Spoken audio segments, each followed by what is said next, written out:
a lot of the information that we will have in the previous webinar, and then in the future will be posted and on this website. So at the moment, we have the flyers of the whole 5 discussions, and then as you can see here in the drop down list, we've already the first webinar series. So we have and the concept note as well. So we have here the recordings of the first webinar in English, Spanish, Arabic, and also French. So I'd like to ask everyone to stay tuned and to keep on visiting this website. We will keep on adding information, materials in relation to the priority areas, and also our strategy moving forward, and how different organizations can work together in terms of the issues that we've mentioned here. So I will be sharing the link in the chat box, so you can also check it out yourself. And then just for everyone to know that this could be translated in Arabic, English, and also French. So the website is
So good morning, good afternoon, good evening, wherever you are.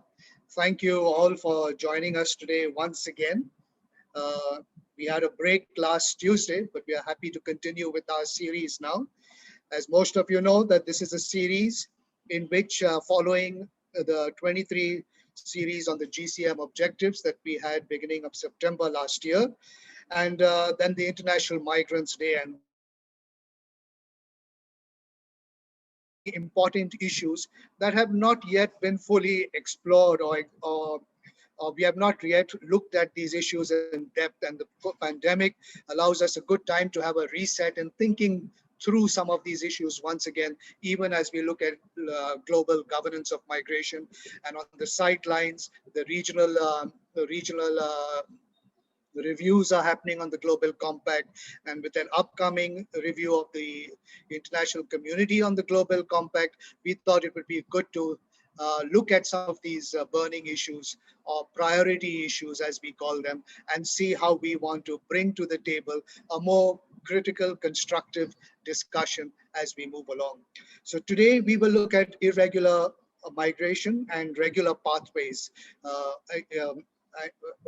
Just to remind everyone that again, this is meant to build we are trying to build a momentum in preparation for the International Migration Review Forum, but it is also a space for us to listen to some of these discourses and take them to other spaces that are open and opening for us at regional, national, and international level, so that we can bring to those tables this kind of perspective from the ground.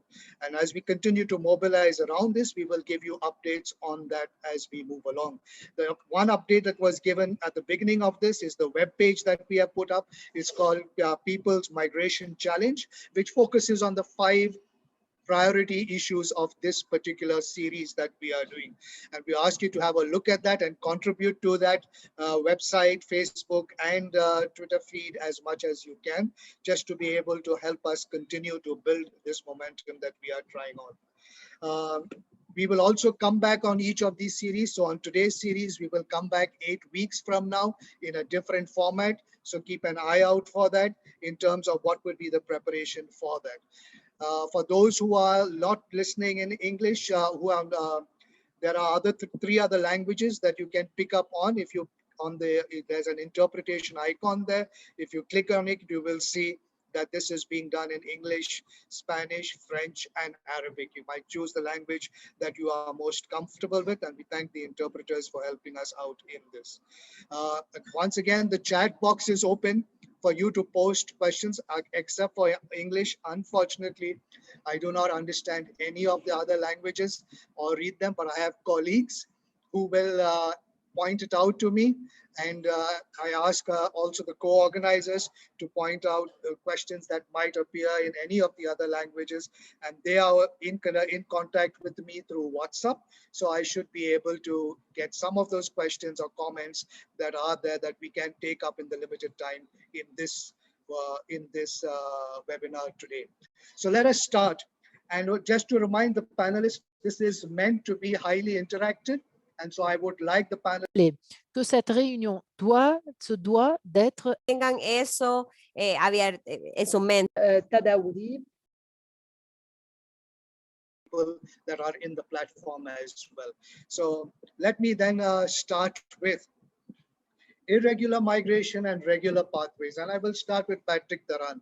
Many of you know Patrick Taran from before. And if you don't know, I have too big a CV of his to actually be able to share in this series, so I will not do that. All I will say is I know Patrick for a very long time, from his days in Migrant Rights International, then his days in the ILO, now in Global Migration Policy Associates, and then his work that he has done at the regional level. Patrick is well known at the policy level, well known at the activist and academia level, a man who has helped many of us think through some of the most difficult policy issues on migration. He always brings a very critical, constructive perspective to what we think, and very often a very holistic perspective in how we must look at issues as well. So it's always good to have his insights as we move forward. And so, Patrick, let me start with you then. As we, when we were putting these terms together, even as organizers, we struggled with it, irregular migration and regular pathways. And even as we talk about it today, we know that even as we talk about it, there are limitations to it that we have kind of aligned ourselves towards, even largely because of the policy engagement of where it is at the global level now. And we know even in the Global Compact, for example, it did fall short of some of our expectations in terms of irregular migration. In terms of regular pathways, this question has come up over and over again. And in fact, in the 23 webinar series, we were looking at this as a keystone objective that was important to look at all the other objectives from this kind of perspective. And now following the pandemic, it is becoming a very important objective to look at as well. So even with its limitations. So let me just ask you then, Patrick, in terms of mobility, when you look at mobility as a whole, and now when we look at mobility in the post-COVID world kind of thing, before and after kind of thing, how have we framed mobility in a restricted way when we talk about, at least in policy discourse today, on irregular migration and regular pathways? Patrick, the platform is yours. You will have to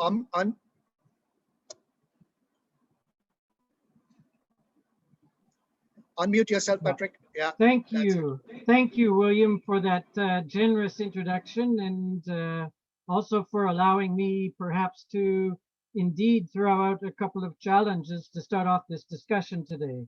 And I think you led me right to a point I'd like to make, or 2 points I'd like to make. And that is essentially that the terminology, the dominant terminology, doesn't describe either what's going on or what we need to focus on to make sure that migration is just rights-based and provides for people's welfare wherever they are and wherever their families are.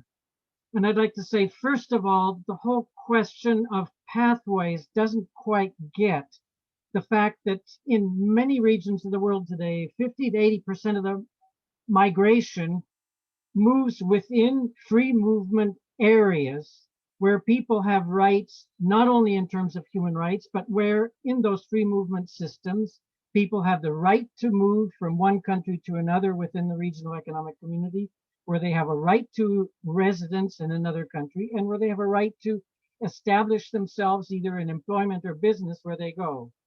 And if we look at, for example, the economic community of West African states, that's 80% of the migration originating in ECOWAS countries goes to other West African countries.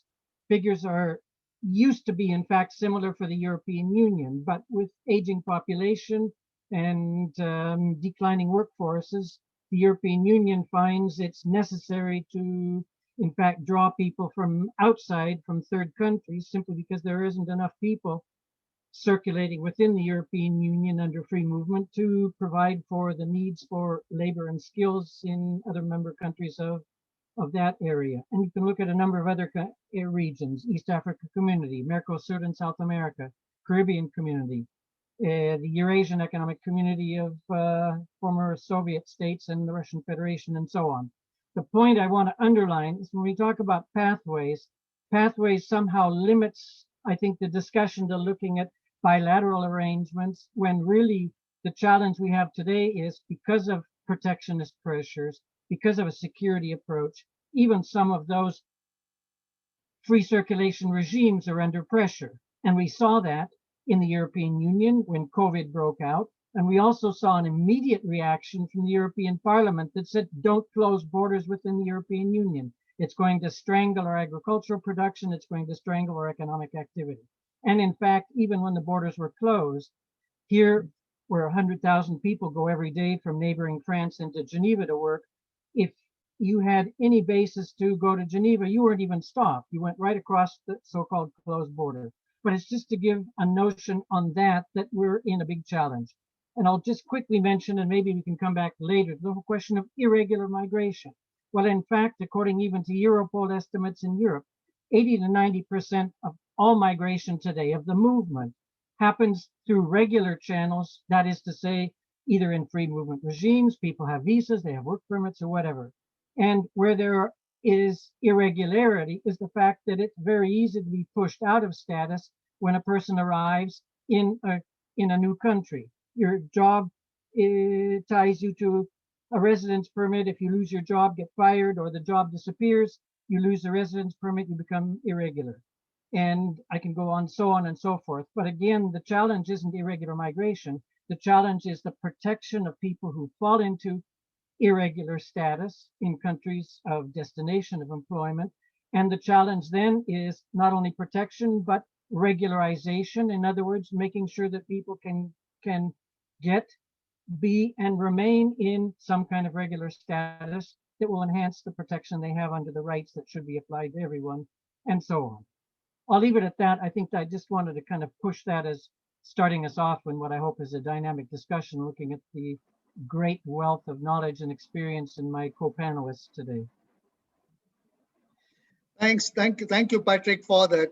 And I like how you started off by saying that there were free movement regimes. And but now these are under pressure, largely because of this kind of protectionist, securitized kind of agenda, which is creeping in. And when this agenda creeps in, it does infringe on the rights of mobility, and it then goes on into even the question of regular migration. So one would then ask, just to follow up then, if regular migration, and this was one of the big discussions in the GCM as well, when they were talking about irregular migration, you could see a polarization of the discourse in the sense of the two different camps, the countries of destination, countries of origin. And there was a kind of almost like a trade-off, a transactional approach when it comes to looking at irregular migration and regular pathways. Now, from a policy perspective, what would be your what would you think we need to be doing? Is this a transactional approach that needs to be taken, or is there another approach that can be dealt with, that can be used to move forward? William, I'd actually say it's a question of a reconceptualization approach and a going back to basic values, and also looking at the real economic interests of the very economic and social interests of the various partners, both at the level of governments and countries, but also at the level of people's concerned. The whole point of free movement, and the reason it is in effect in so many communities of countries, is it's an essential part of building integrated and developing economy that can no longer be solely based in national context, and particularly in small national countries that have no basis in terms of resource, extent of labor power and skills, or in the size of markets to be able to compete effectively nationally and internationally with large spaces that can achieve economies of scale and so on. Without going further in that direction, the other direction I want to go in is the difficulty, I think, with policy directions, particularly on migration, is that a lot depends on who's sitting at the table. And in my impression, in many of the international migration debates I've been at, dialogues, so to speak, the people at the table from many of the countries come from the control side of governments, the interior ministries, the police forces, even the military. And, I can think of a GFMD where I sat down to the representative of one Pacific country, and he happened to be the head of migration of the country. He also happened to be a colonel who had been part of the coup that had overthrown the democratically elected government in that country, relatively previous to that particular event. That was the Mexico GFMD, by the way. And it just listening to the debate and seeing who's present, if you can see who they are, and often you can kind of read between the lines who they are. The problem is you have people around the table, like it would be, if I want to be provocative, I'd say it's like the police sitting around talking to each other about how we're going to deal with police violence. Well, the thing is, you have to have a number of other people around. And when you're talking about migration, you're talking essentially about movement of people who are working, people who are contributing, people who are moving, in fact, to engage in economic activity elsewhere, and in many cases moving to meet labor and skills deficits or needs in the other countries they go to. And in many cases, that's because, to give a good example, Kenya, Uganda, Tanzania were part of an East African colonial heritage by the UK, but when they became independent, they were part of an integrated whole where if you wanted to go to school in engineering, you went to Tanzania. If you wanted to go to school in law, you went to school in Kampala, Uganda. If you wanted to go to school in medicine or something like that, it was Nairobi, Kenya. And even the post offices of the three countries were one integrated unit, because that was the only way it was going to work. And if you were going to practice law, you got your degree maybe in Kampala, but you might be equally expected to bring that experience to Kenya or Tanzania. That's just kind of a practical example. But the point I'm saying is mobility today has a very strong root in the development of our whole economic and political systems, and the need for mobility is growing. But there are many interests in controlling that mobility so that you can make it difficult for people to organize, to respect their rights. So why not make it easy for people to fall into irregular situations and set up global arrangements that leave it up to individual countries to decide what they're actually going to do, and not say that they're necessarily bound to specific standards of everyone is covered by international labor standards and everyone is covered by the basic human rights, both in the general human rights instruments and specifically in the International Convention on the Protection of the Rights of all Migrant Workers and Members of their Families. Thanks, Patrick, for that. So then, Patrick, you do speak about like a reconceptualizing approach. You talk about an integrated development. We've got to have a perspective of integrated development, developing economies, and it, at the end of the day, you're saying it comes to who's sitting at the table. Michelle, I'll come to you now because I know you've spent, I don't know how many years trying to do this reconceptualizing approach in just trying to get people to use the right term. You know, when irregular migration, when people say illegal, legal migrants kind of thing. And the years you've spent just trying to get people to say, use the right term kind of thing. So when Patrick talks about reconceptualizing and how how the system is kind of set up kind of thing, that this discourse that does not seem to then therefore move forward. And looking at it in the GCM as well, we know that we've had some challenges there. So in your perspective then, what would be, looking at it now where within, let us say, the region of Europe, what would be one or two of the big issues that we need to look at in terms of reconceptualizing and moving forward? What would you say are the key ideas there? Michelle. Yes, thank you, William, and thanks, Patrick, for that overview. Maybe I can just briefly share with you how we see irregular migration within the EU, kind of to set the scene for also understanding then how we could also answer this question. We've actually had a common EU migration and asylum policy since 1999, so we've had it in place for 2 decades. And it's interesting because if you look at it was from the Tampere, Finland Council conclusions. And if you look at the early years from 1999 and the couple of years, maybe even a decade afterwards, the EU actually used the language combating illegal migration. So the language itself has changed now. Now they talk about preventing irregular migration. But we still see, I think, this predominance on return, deportation. And the other point that I would like to make is almost a taboo around regularization. But first, briefly on return and deportation. It's basically in this past 22-year period, it's mainly just been re-emphasized each time there's a new policy proposal or new legislative proposal or strengthening the agency. So the European Border and Coast Guard Agency, which is called Frontex, has had increased powers, increased budgets. Just to give some 2007 until 2019, so a 12-year period, Frontex helped EU member states deport over 50,000 people to places like Afghanistan and Iraq and other places.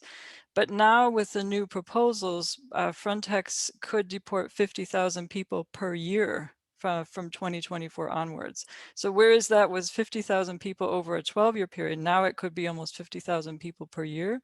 This could be because its budget's increasing. It was 6 million euros in 2005, and last year in 2020 was 460 millions euros. They would also hire 10,000 staff by 2027. It's expected by 2027, Frontex will have received 5.6 billion euros. But there is some pushback. The European Parliament has recently set up a Frontex scrutiny group because there have been incidents of pushbacks involving Frontex. So the Parliament is looking into them, and the Parliament is looking at how it's managing its agency. So the Parliament has also said that they will postpone a vote on Frontex's budget to the fall of this year because they're waiting for a report from that group. But we see, like, Frontex is one element of it. There's other elements. The Commission has proposed that there would be a new return coordinator. There'd be a new EU high-level network on return. There'd be a new Frontex Deputy Executive Director on return.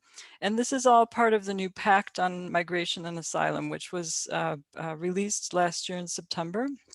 I think what's interesting for us to consider is that in terms of the Global Compact on Migration negotiations, the EU as a body was leading them. And at the end, there's 18 out of 27 EU member states who've adopted the GCM. So we think that it should be advisable that any new policy proposal or legislative proposal that comes from the EU level should reflect that 2/3 of the member states have adopted the GCM. And we don't see that as the case with the new pact. So the new pact on migration has 5 legislative proposals and 4 recommendations. And in many of these proposals, they would reduce safeguards for people at borders. They'd set unrealistic timeframes to have fair procedures. They would increase detention. It would increase detention also for children.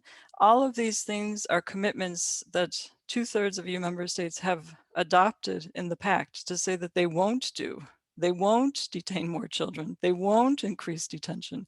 They'll work towards alternatives. We don't really see this happening with the pact.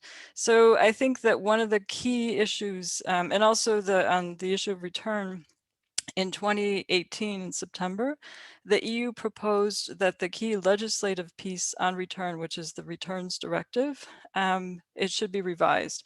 Why would it have to be revised? It had been in place already for 10 years because the return rate was too low. So the Commission made a proposal to revise it.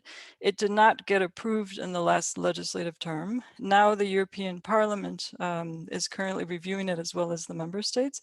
There are 700 plus amendments to this legislative proposal. But also just to say, one of these key issues that we face within this geographical location, or I think it's also in many, but is just this predominance on return. Predominance on, in a sense, preventing irregular migration by facilitating return. I also have some kind of points also on how the EU sees regular pathways, you know, like the opposite of that. If you'd like, I can say that also. This is where we see it's much more lacking. It's not as developed. There are many different instruments that the EU has to regulate regular pathways. So for example, we have the Blue Card Directive for highly skilled workers. There's a single permit directive it's like a framework directive or a horizontal directive, but it doesn't really cover a true needs-based approach to migrant workers. There's a seasonal workers directive, which mainly covers agriculture or temporary work. There's an intercorporate transferee directive, there's a student and researchers directive, there's a family reunification directive. So there's a lot of instruments, and I would say that they've all been in the past 10 years or so, but they're still not really meeting the needs on the ground. What was interesting is each one of them has its own challenges. One of the submissions that was made to the UNICEF, or the European Regional Review Forum for the Global Compact last year in November, was from the Child Rights in the Global Compact.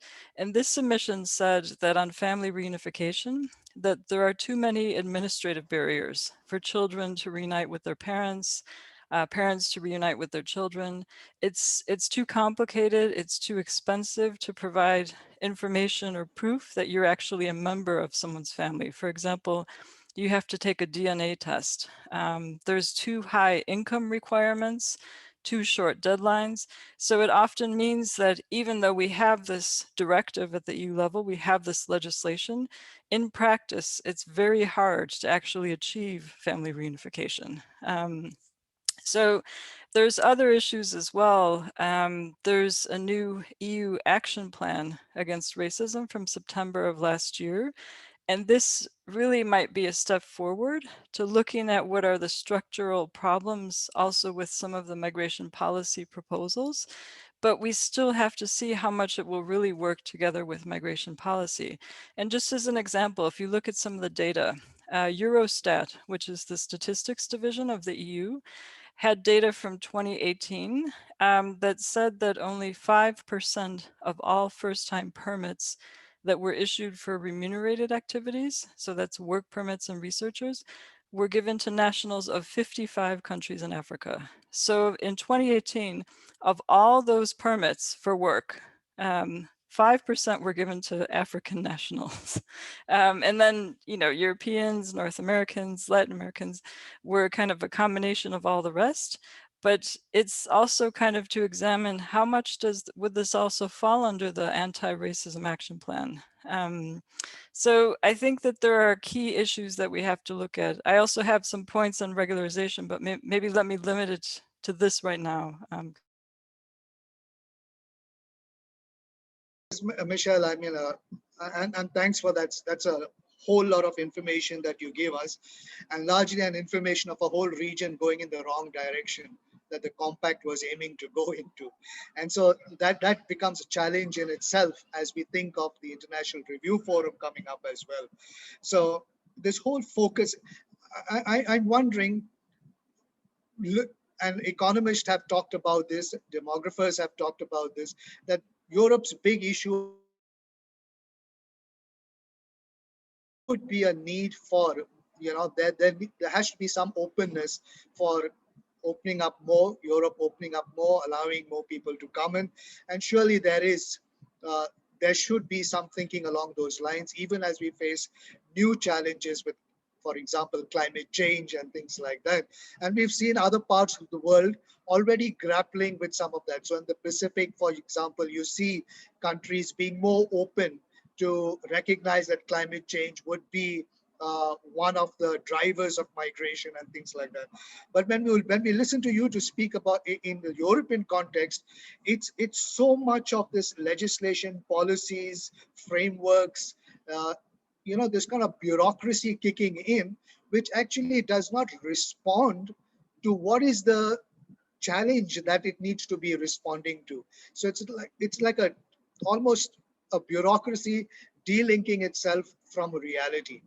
And so in that sense, then, how should at least civil society organizations, and as we prepare and things like that for the IMRF or international spaces, because Europe does play the power game as well with countries of origin. And you have said that yourself in giving one example of this 5% of regularizations kind of thing for people from Africa. So how should we as organizations be looking at engaging with this moving forward, particularly on issues like irregular migration? Michelle. Yes, thanks. Actually, that 5%, that thing that I quoted, that was actually for first-time permits. It wasn't for regularization, but it was European countries giving these permits, and then they have the origin country from where the workers or the researchers are coming from. I think our approach within PICUM, at looking at irregular migration, is to really unpack it in living, the working conditions of undocumented migrants, and in a sense, basically looking at a cohesive human rights approach. And we've been working for 20 years now within the European context. And I think that where we've seen both at the EU level and both at the national level, where there have been the most openings, are usually actually not necessarily in migration policy per se, but in other policy areas. Or it's in migration policy, but with unpacking it from a different approach. And I could maybe give some examples because I think it's interesting for us to think, where does this resonate with other geographical contexts? Where is it maybe slightly different?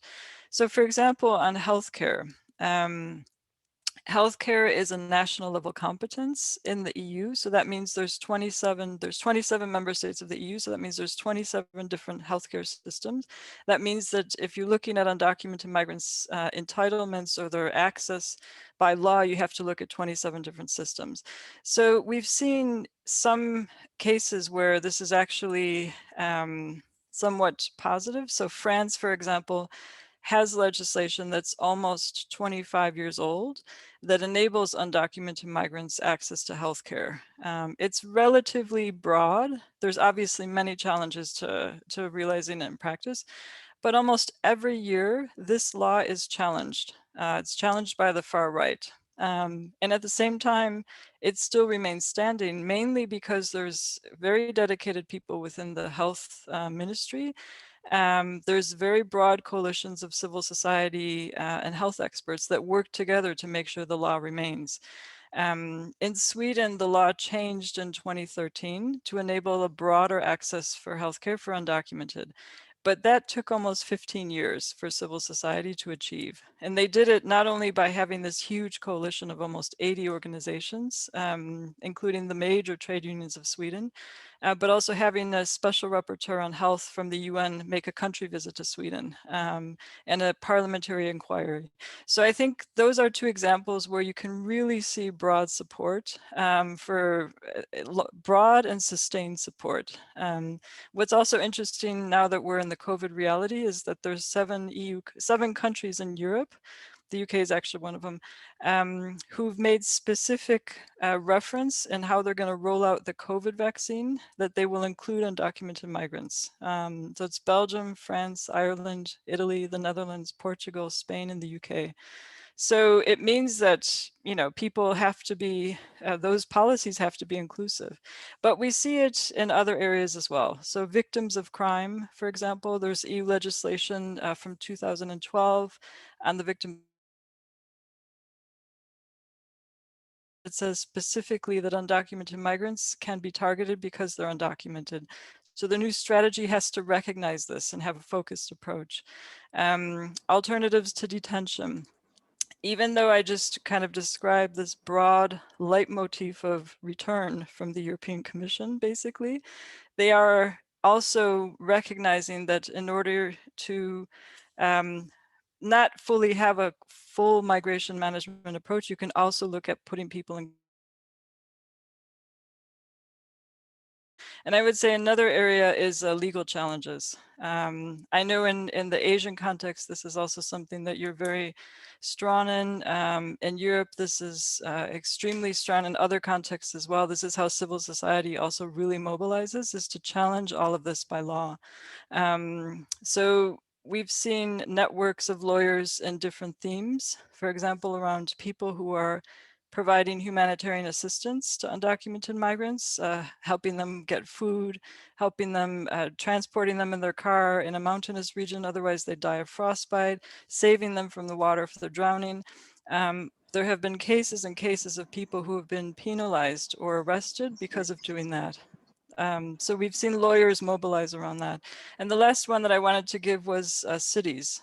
Within the European context, this is an issue. The mobilizing of cities around undocumented migrants' human rights has been especially pronounced in recent years through the involvement of researchers. There's the City Initiative on Irregular Migrants is coordinated by Compass at the University of Oxford. They've produced guidance, so they're really mobilizing cities and regional governments.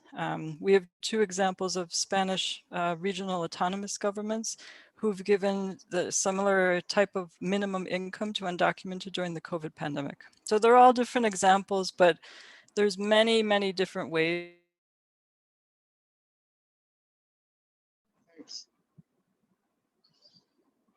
No, thanks for that, Michelle, and thanks for pointing out how when we I mean, when you first posed what the problem is, I like how in the examples that you have given now, you showed how the resistance, or at least the way it is challenged, is by different stakeholders in areas of competence coming together and fighting the system or pushing back against what is being constructed, kind of thing. And I think those are some useful ideas for us, even as civil society, to deliberate on and to see what to develop partnerships and alliances with, kind of with some of these initiatives. So thank you for that. And then for those, I'm sorry I didn't introduce you, Michelle, but I'll do that now. For those who don't know Michelle, she is the executive director. This was an assumption that the whole world knows Michelle, but Michelle is the executive director of PICUM, and Michelle has been very key in deconstructing this whole discourse on irregular migration for many of us in many different spaces. She has been with Migrant Rights International. She is currently now with the Global Compact Global Coalition on Migration, and she has done a lot of advocacy work and education work, I must say, with the European Commission in getting their own perspectives correct. So thank you, Michelle, for being with us today to share that with us. And let me then move on to Oscar. And Oscar Chacon is with Alianza Americas. And Oscar has again been a figure that has been at the forefront of many of these debates at the international level and how it is framed. And I like Oscar because he gives a very good framing of how we should be looking at these issues. And Oscar, Michelle talked about Michelle talked about, one of the ways to show what the issue is that becomes strategy looking, living and working conditions of undocumented migrants. That is one of the ways that becomes strategy. And we know international media over the last 4 years, 5 years, this has been a burning issue because of the situation that you have in the Americas kind of thing. And if you open CNN on any given day, or within the week, at least 3 or 4 episodes of CNN in the news will carry this issue. As you look at this issue and as you talk to policymakers in the region, in the Americas, what do you think in your own context is not happening from a big, large framework kind of picture? And then what should we be doing from an action-oriented perspective? Oscar, the platform is yours. Thank you very much, William. And first of all, it's a pleasure to be in such great company. It's good to see the names and faces of so many people with whom I crossed paths in different global events. Let me build upon what both Patrick and Michelle have said and just add a couple of perspectives. And let me also make it clear, my comments come primarily from my familiarity, my experience in what I basically call the Mesoamerican corridor, which is basically the corridor that links primarily Central American countries, Mexico, and the United States of America. And I say that because the Americas is a large chunk of land and there are multiple realities within this continent. And I just want to make clear that my comments come primarily from my experience, as I said, in the corridor linking the countries I already mentioned. Let me add, but first of all, I agree, with most of what both Patrick and Michelle said. But let me say that I believe that there are two issues that, at least from our perspective in this corridor, are very important in as far as why the debate has taken place in the way it has. Both the political debate, but also the public debate on these issues. And the first question I want to raise is white supremacy, racism, as we know it in the US. The bottom line is, beginning back in the 1970s, as the nature of who was seeking way in which Mexicans, Central American, Caribbean nationalities became the dominant groups wanting to settle in the US, the debate shifted very strongly to essentially demonize these people, and racial prejudice has been very much at the heart of it. And essentially the narrative that has dominated both the public and the policy debate has been, to put it in one word, toxic. It basically paints these new immigrants, these new migrants, as some sort of cancer, that has to be dealt with, has to be put an end to. And that mentality has filtered everything that we have done by way of policy. So the US has been a champion in as far as detaining people, in as far as militarizing borders, in as far as sending people back by the millions, not tens of thousands or hundreds of thousands, but by the millions, over the past 15, 25 years. And remember that during the Obama presidency is when we saw the highest numbers of people being actually sent back, particularly to Mexico, but certainly the other countries as well. So that's one factor that I don't want to go this morning without. Us, people of color have been basically the protagonist in terms of who moves around the world, not only in terms of irregular migration, but also just people moving. The debate about us has become very strongly permeated by this notion that we are a threat. So that's one aspect that I want to highlight. The second aspect that I want to highlight is that, ironically, the drive for people, especially people from Africa, Asia, and in our case, Latin American countries, has become so intense this same set of events has taken place at the same time that from an economic policy point of view, we have welcomed more and more freedom, for great corporations to move anywhere they want, for rich people to invest without any restrictions and without any regulations wherever they want. But at the same time, we have seen the rights of individuals essentially curtailed. And this is to us important because it speaks of an asymmetry whereby if you are, a corporate actor and you want to move anywhere you want in order to maximize your profits, you are very much encouraged to do that, even supported, to do that by way of tax rebates to you. But if you are an individual seeking a better possibility for you to sell the only thing you have, and that is your ability to work, then you don't have the same rights. I think it's very important to understand that these are events, again, that have taken place during the same period of time. I also want to highlight that by and large, the people who are moving are indeed moving using so-called regularized, mechanisms. However, we tend to focus on the people who migrate without authorization because they become the easiest social subject to demonize. And to the extent that we can demonize them, we can abuse them in any way we want.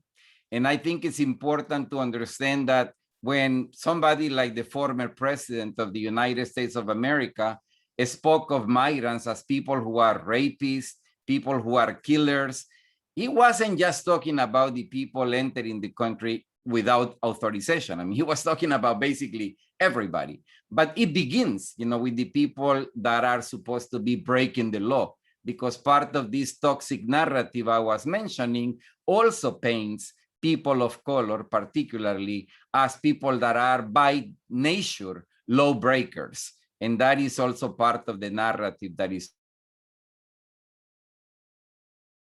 and William, is the relationship between enforcement and money making.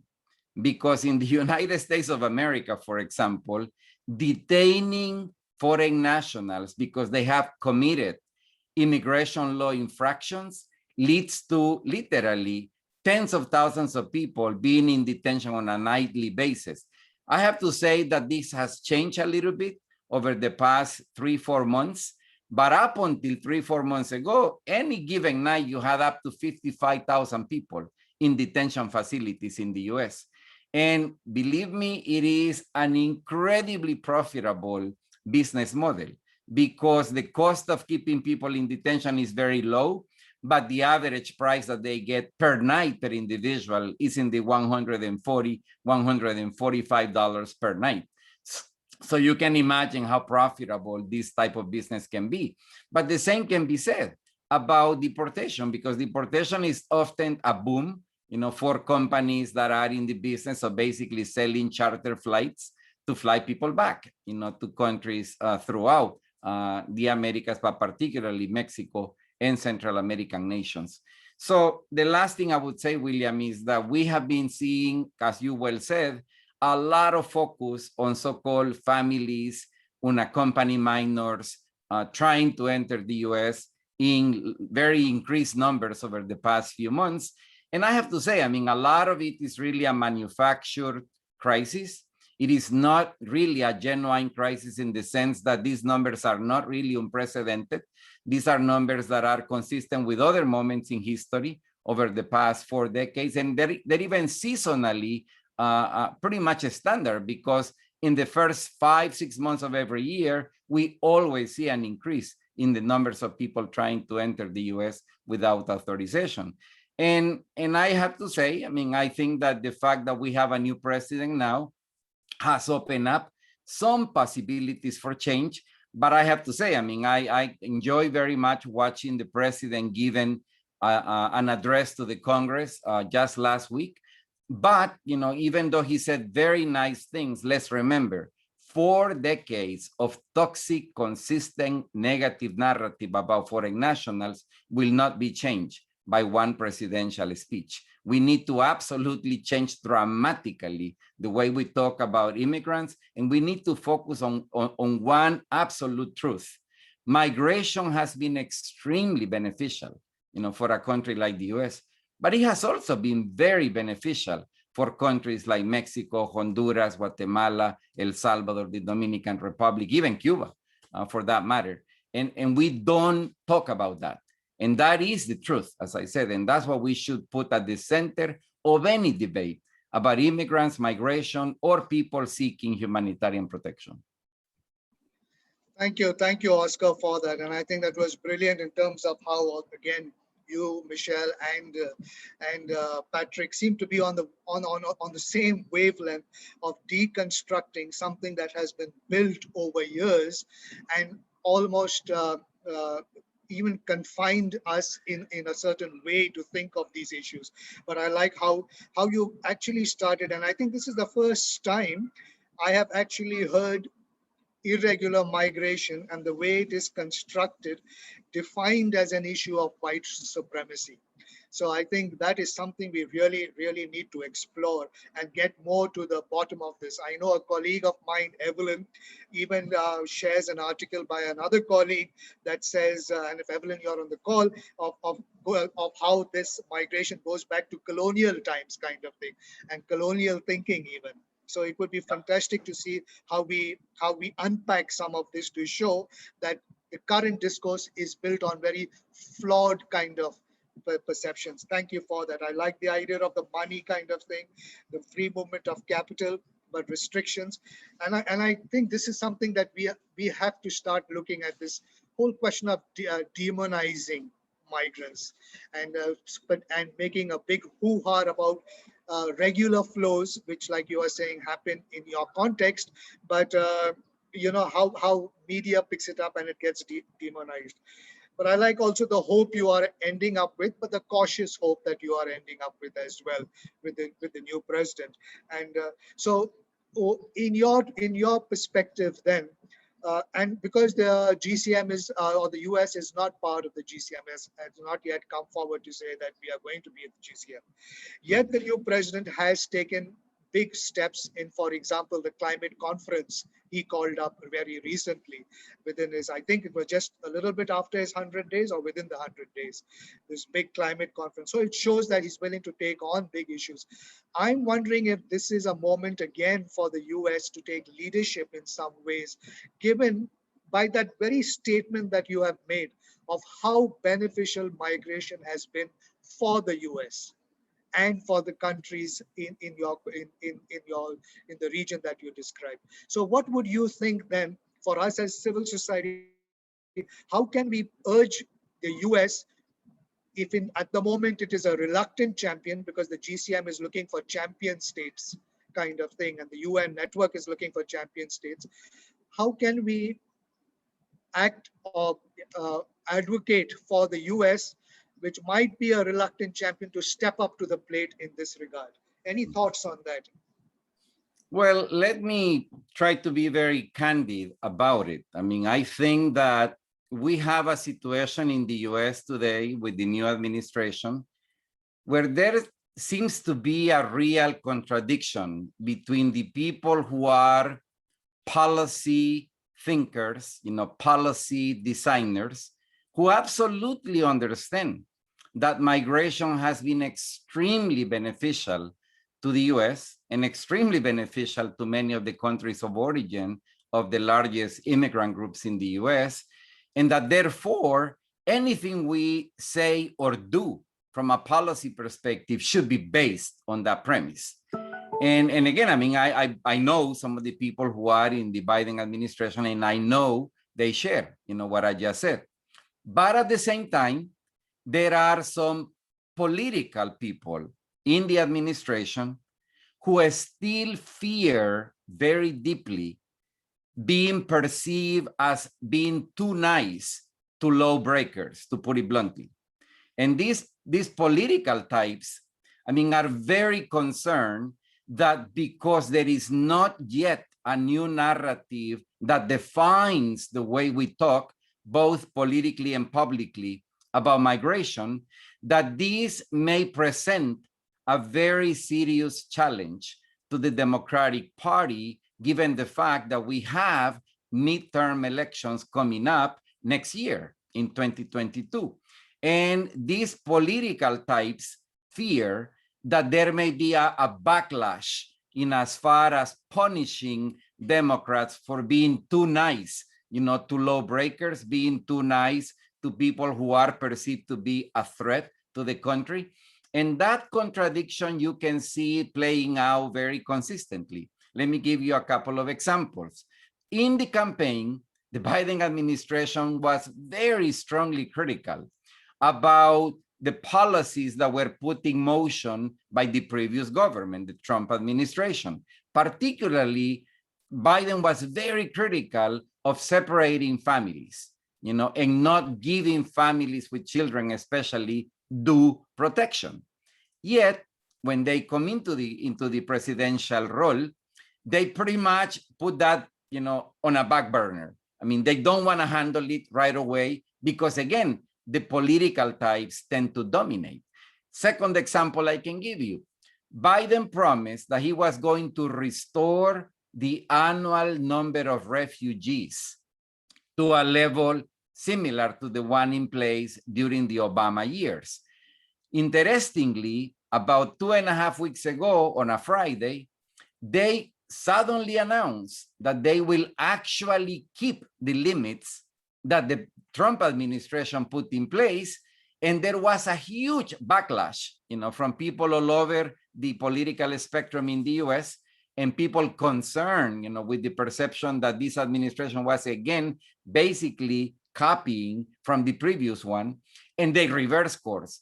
Just a day ago, actually, the Secretary of State has announced that they will increase the number to 62,500 per year for fiscal year 2021. That is still about half of what they actually promised they would do.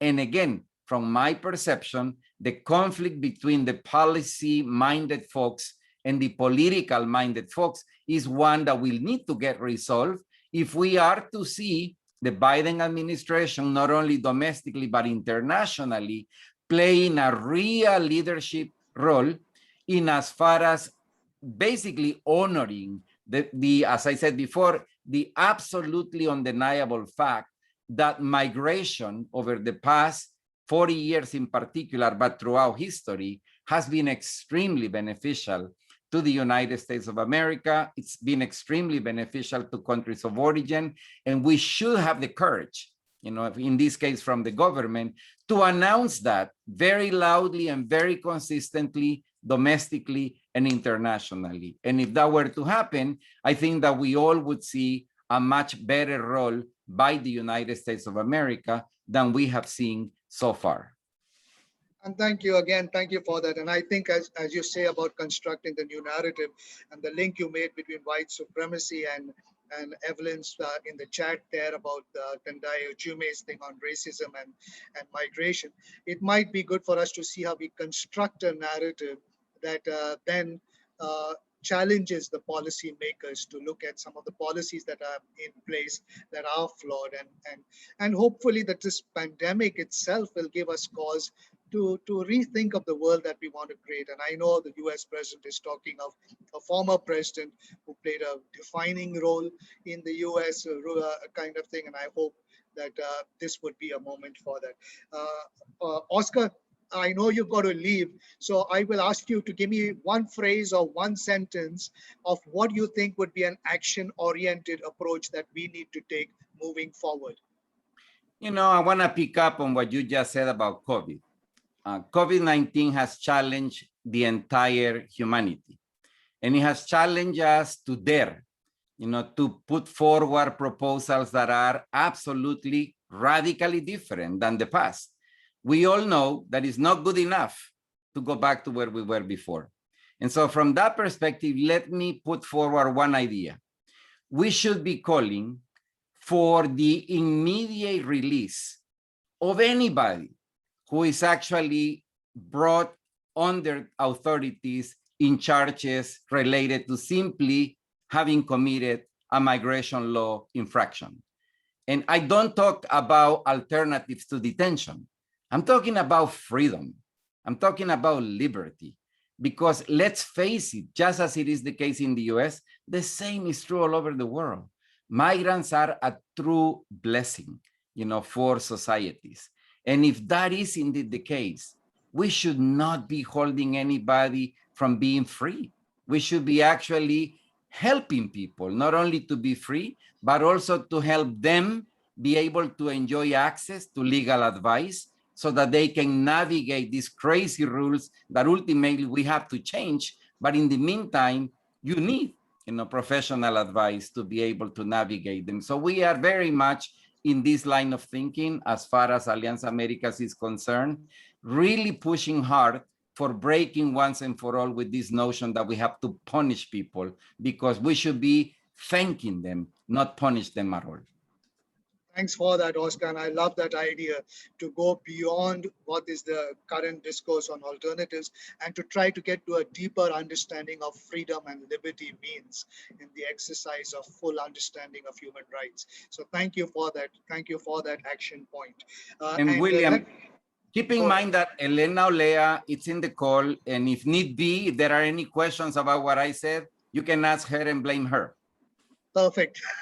Thanks, Helena, and I hope you heard that. Okay, so let me move on to Rima Kalush, and Rima Kalush is with migrantrights.org. And Rima has done a lot of work in the Middle Eastern region as well in looking at this issue on undocumented migrants. It has, and in the Middle Eastern region, the notion there is absconding, illegal. This is we have still a long way to go before these terms actually, get some sensibility, even rationality around them in the way we use it. But Rima, what do you see as the main challenges in let's say, the Middle Eastern region and the Gulf region around this issue? And are there any particular corridors that you think would be important for us to focus on? Yeah, thank you, William, for allowing me to share a bit about the Gulf context, which I initially thought was going to be quite different from what other people were sharing, but I'm realizing it's really not too different, unfortunately. And the Gulf is a bit unique in that its dependence on foreign labor is extreme, 50% to 90% in all of the countries. And so access to the Gulf is comparatively quite easy. It's not too difficult to obtain an employment visa, and it's also not too difficult to obtain a visit visa, kind of no matter your nationality. And so the vast majority of migration is through regular channels. And so I was really glad that you and Patrick and everyone else kind of, was problematizing this whole lens of regular versus irregular migration, and also the focus that's on, pathways. So I think that kind of distances countries from their own accountability to what happens to migrants once they enter the country. So, in the Gulf, migrants can have as safe and orderly as a migration pathway as possible, and they're still going to face the same issues as someone who might have entered in irregularly. So most of the workers who, do become irregular become so because, employers are in charge of their residency permits. And so if, an employer just chooses not to obtain a residency permit for them, or if they choose to cancel a residency permit, and the worker is unable to obtain a new job within the sort of period that's allowed, or the employer intervenes to make sure that that worker cannot change jobs, they can do that by lodging a criminal case, but most people will do it by lodging an absconding case, which is one of the most problematic controls of the kafala system that remains in each of the GCC countries. And in fact, it's only been made easier over the past few years. You can now lodge an absconding case, using an app, and in fact, employers are encouraged to do so. And so most of the ways that, workers fall into irregularity is because it's out of their control. And oftentimes they're not able to even, contest their status. And so what happens to, workers who, receive an absconding charge is they often become immediately irregular and then subject to indefinite detention and, and eventual deportation. And for most of the cases that we have seen, there's generally not an opportunity to sort of contest that. Sometimes there are, investigations, but they don't go to court, and there's the issues of sort of translation and legal services. There are workers who do come in on visit visas, whether that's through a recruitment agency who's kind of promised that they'll change the visa once they arrive in the country, or it's just workers who are trying to come and scope out work. For those workers who are sort of unable to then find a sponsor and convert their visa into an employment visa, then they can also fall into irregularity. I think it's also important to note that there are some migrants who do come with sort of the intention of leaving their employers and sort of joining their communities and working from their communities, especially amongst domestic workers. It's unfortunate that this is sort of criminalized, because the idea of just being able to sort of freely work for anyone you want shouldn't be something that is criminalized. And so essentially you have this system that's producing, irregularity. And so that's why you see sort of every few years, the Gulf states will launch these amnesty campaigns in which workers who are irregular can either regularize their status by finding an employer and paying a fine, or they can leave the country without paying any fines. And so the fact that you have these countries where the majority of people are entering through regular channels, and yet every few years you still have hundreds of thousands of people who are falling into an irregular status, and therefore you need to have these campaigns. It's kind of proof positive that these issues are systemic. But because there's a reluctance to look at the root causes of irregularity, we still see that amnesties are sort of the preferred tools of Gulf countries. And I want to just quickly also mention sort of where workers are not maybe entering through regular channels. So through sort of the borderlands between UAE and Kuwait and UAE and Oman, I think what we would characterize there is more so trafficking than irregular migration. So often workers are brought to the UAE through visit visas and then brought into the UAE and Kuwait, often in often as domestic workers or as agricultural workers. But where we see sort of the greatest number and also the greatest kind of violations is actually at the Saudi-Yemen border. And I think this is kind of an area that been reported on quite a bit by Human Rights Watch and Amnesty, and there have been several interviews with returnees from the IOM as well. But I think oftentimes when we are focused on the Gulf, we're so focused on labor migration that we often don't, I think, give these issues as much justice as they should receive. And so the Saudi-Yemen border has just been the site of gross abuse for over a decade now. It's primarily Yemeni migrants and migrants from the Horn of Africa, primarily Ethiopia. Some of them who need to enlist middlemen or traffickers in order to try to cross the border to find work in Saudi or elsewhere in the Gulf countries. And so it's been a sort of traditional route of mobility for a long time, but over the past few years, the border has been increasingly securitized, and so we've seen pushbacks. We've seen migrants who are shot at, migrants who are, rounded up and put into detention centers, and then migrants who are either, able to find their way in, perhaps through bribing border guards. But eventually, even those migrants who do make it in and who are working in Saudi for a couple of years eventually are rounded up in campaigns and deported as well. And this unfortunately hasn't stopped even during COVID-19. There were thousands of primarily Ethiopian workers who had been detained at the border, but also rounded up from within the kingdom and then placed into these detention centers. I think the objective initially was to sort of deport all of them. And then when there was an international outcry, they ceased the deportations, but then they've been stuck in these just, in terrible conditions in detention centers across the country.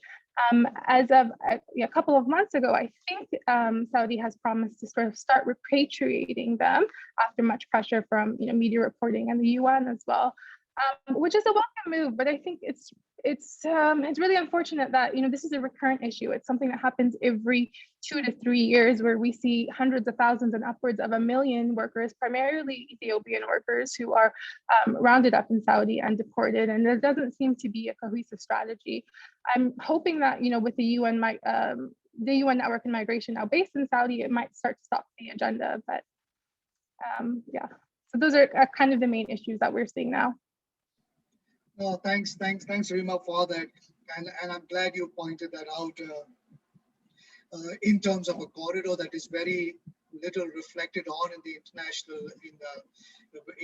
international news or by the international community, but definitely a very important corridor. And we've seen a lot of human rights abuses along that corridor as well.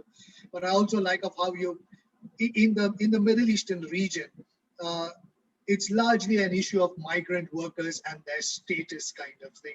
So when we look at some of the other regions like Oscar and Michelle talking about, and they talk about regular pathways and things like that, I think it's a far cry to think of regular pathways in the sense of permanent residentships, pathway to citizenships, and things like that. But in the recent policies and all, do you think there is some genuine movement towards kind of seeing that this old formula of labor migration temporary programs is now, unraveling, and some of the Gulf states are beginning to look at other possibilities? Is that something that is happening, or is it just a lot of PR stunt? It's, in my opinion, it's quite the latter. And unfortunately, I think we're even seeing sort of UN organizations who are adopting the language of the Gulf states, which is calling these migrant workers foreign temporary contractual workers. Sorry, in sort of a way to sort of further distance themselves from their obligations to migrants. There have been a number of reforms over recent years, but none of them get at sort of the heart of what the kafala is.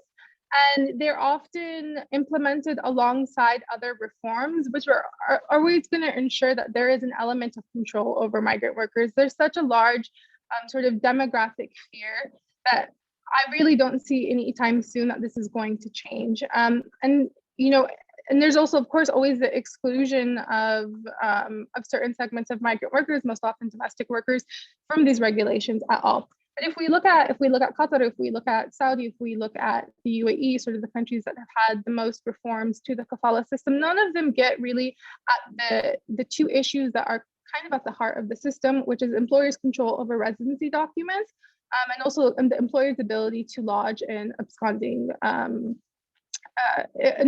charge against workers.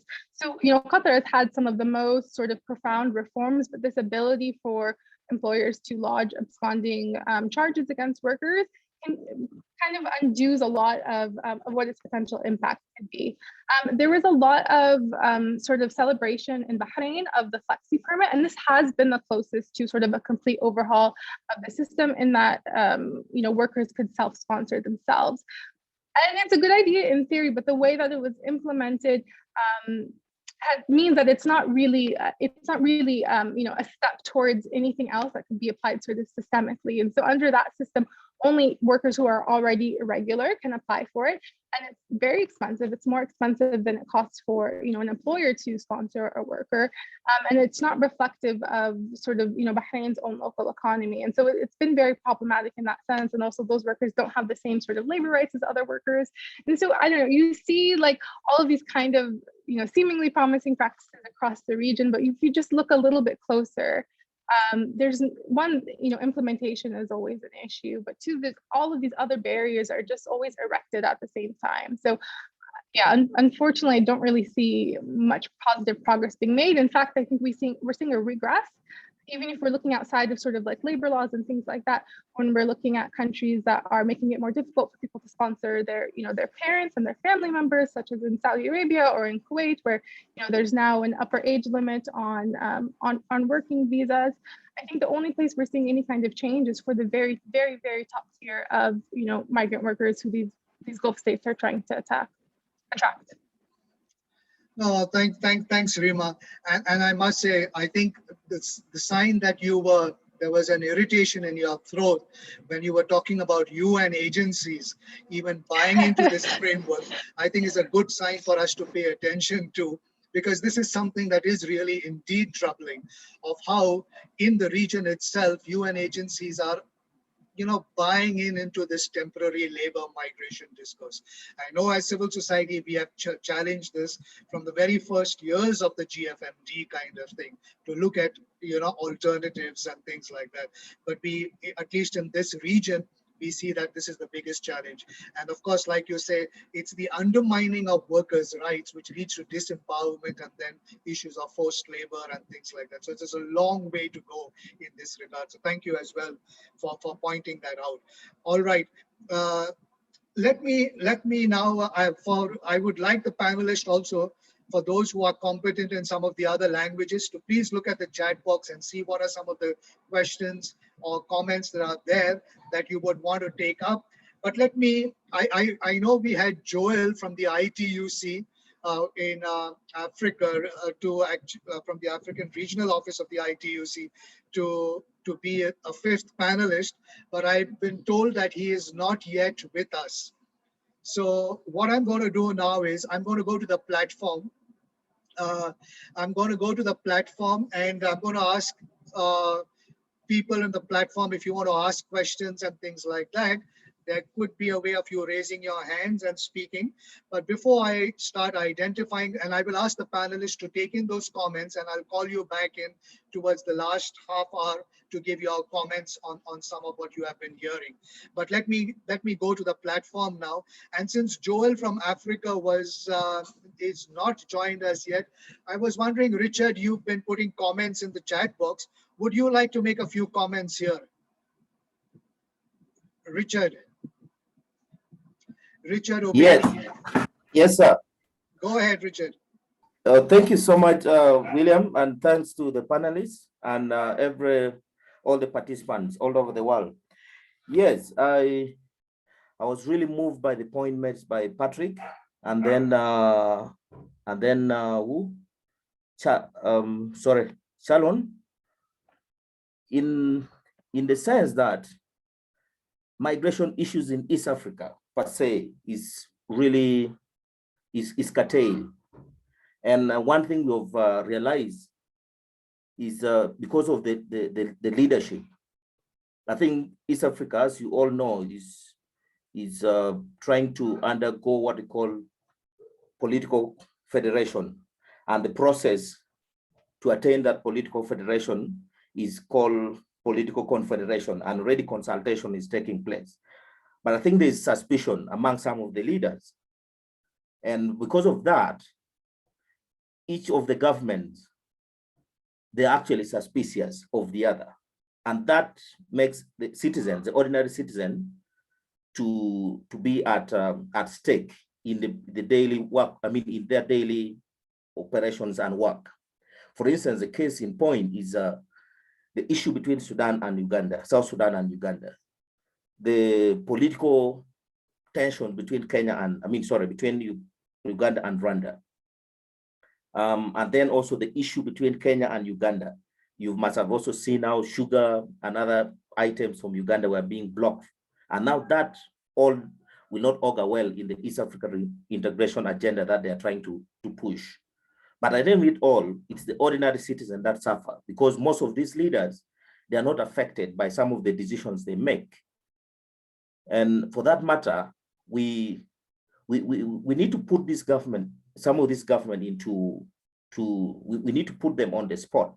That, well, in order for you to govern people well, you must be doing things that are actually in line with the aspirations of the people. And as civil society organization in the region, and we are a very prominent organization, we actually want to undertake a profiling study, especially the conflict between South Sudan and Uganda at the border communities between Uganda and South Sudan. And in my thesis, I actually wrote, can East African community, can the Great Lakes region, can they concentrate more on refugee producing factors instead of leaving some of those factors that they could actually use to minimize the adverse effect of people leaving their countries because of war and all that? It's much more expensive for them to address refugee situation than when they address some of those structural issues that make people leave their countries of origin and move to another countries as refugees. Yeah, I think I can stop at that for the moment. Thank you so much, William, for this opportunity. No, thank you, Robert, for willing to take the floor. And I think you have raised some very, very pertinent questions with regard to what happens at the borders. And this does not come out very often, except, and particularly in the borders that you have mentioned. They don't make big headlines, but these are very big issues, and we need to start looking at it. I like the connect you made with Patrick in saying there have been free movement regimes within the African region, and we might come back to Patrick on that at some later on. But I see now also there is the UNMGC. Why there? I see Martha and I see Elena two of you. I'd like to know what you are thinking of at the moment as you think of as you've heard some of the speakers say, new political thinking, that the COVID gives us an opportunity to reset and things like that. And on this particular issue, Martha or Elena, do you want to come in at this stage? This is the youth network.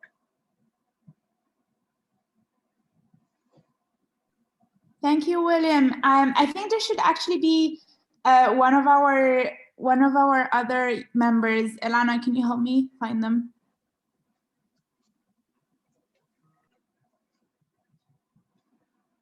All right. While we are waiting for Elena and if you can let me know who the other person is, I see Martina Lischbeck here as well. Martina, you want to come in here?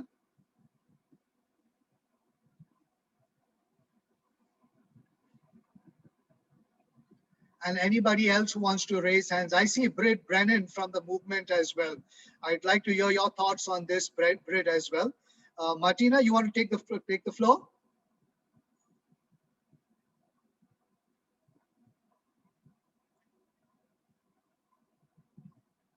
Martina Lischbeck? No? All right. Let me, Britt Brennan.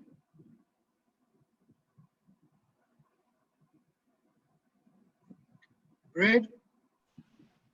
Yes, hello. Yeah, hello, William. Yeah, can you hear me? Yes, who is this? This is Breed Oh, Brennan. go ahead, Britt, go ahead. Well, yes, I've been listening very attentively to this very important discussion and debate in relation to regular and irregular migration. I think some very important points were made by those who are contributing to the conversation. I think one of the most important, I think was underlined by Oscar, which I think fits very much to our experience also in Europe, that the central issue is really the question of not only what's been happening in relation to migrant and refugee policy, but what has been happening in relation to human rights policy in the last 20 years. And certainly in the context of Europe, I mean, our experience both in relation to borders, and that goes for the reality of forbidden rescue of people in the seas, as well as on land, and the criminalization of those. We have a very important campaign at the moment of Elena Molina, who's been one of the really key persons in the network of the alarm phone, is now facing a case both in Morocco and in Spain. And her record really is support to saving lives and preventing deaths at sea, of which I think we can agree that we have a very important. We have a total deterioration in the sense of the rights of rescue in relation to migrants and refugees crossing the Mediterranean and the Aegean seas.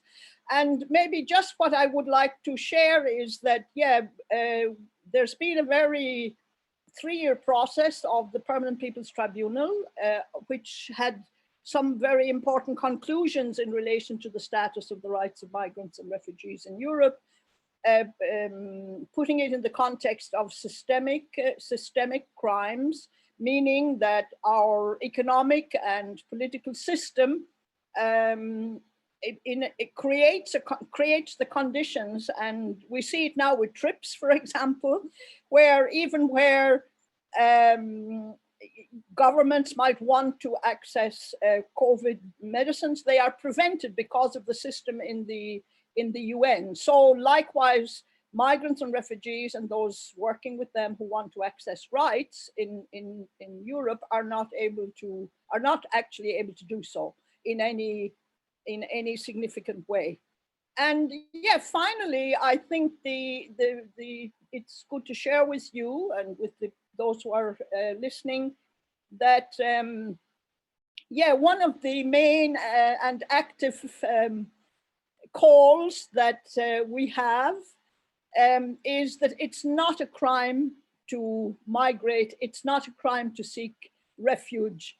It's a human right. And this really was very much inspired by a Cameroon migrant who gave testimony at the very first tribunal we had in Barcelona. So it's not a crime to migrate. It's not a crime to seek refuge. It's a human right. And we really also feel we need to return to the spirit of the spirit and the letter actually of the convention, on the International Convention on the rights of migrants and their families. So Thanks. Thank you very much for a very, very important debate. Thank you, Bridget, and thank you for that voice of migrants that you brought as well, of our friend from Cameroon who said it's not a crime to migrate or to seek refuge. That's very pointedly exactly what Oscar was saying a little while ago as well. From the youth, have you got anybody? Have you identified who it was going to speak? Martha or Elena, if you could let me know. I'd like to also call on Laura Morel. Laura, you want to say where you're from? Yes, William, thank you. Can you hear me well? Very clearly, go ahead. Yeah, thank you very much. And thank you to all the different interventions and comments for this very interesting webinar. And of course, here at Secours Catholique Caritas France, we definitely hear the very important challenges and issues that are rising around irregular migration and the access for regular pathways of migration. And we see that here in France, migrant people and documented migrants are facing very difficult situation and are very vulnerable. And what is also important for us is also the vulnerabilities of people displaced in the context of disasters and climate change, and the access for these people of safe and regular pathways of migration. And we are very engaged to joint actions with other actors, civil society, to engage in this very important work. Thank you very much. Thank you, Laura. And I think that is coming out of this webinar already. The more we join hands to reinforce, I was just going to say that, to reinforce Oscar's and what the other panelists have been saying in terms of how we build alliances moving forward and deconstructing some of this. But I see Don Flynn on this, and I know Don Flynn has done a lot of work on this as well many years ago. Don, it would be nice to just hear your voice. You want to come in here? Don Flynn, on some of the work that you've been doing. Hello, William. Can you hear me now? Hi, Don. Yeah, that's right. Go ahead, Don. How nice to hear from you.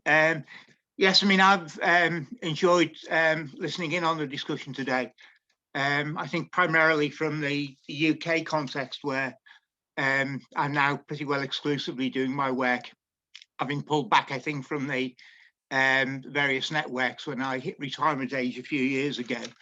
But it certainly is the case, I think, that the movements in the UK are beginning to face up to the possibility of a regularization campaigns being undertaken, which is something that we've not been bold enough, I think, for quite some time to contemplate doing that, feeling ourselves for a long time very much on the back foot with governments that have been pursuing much more tightly controlled managed migration policies, which essentially have been about pushing back on rights that had once existed for migrants. And over a period of 40 odd years or so, there's been this constant erosion within this.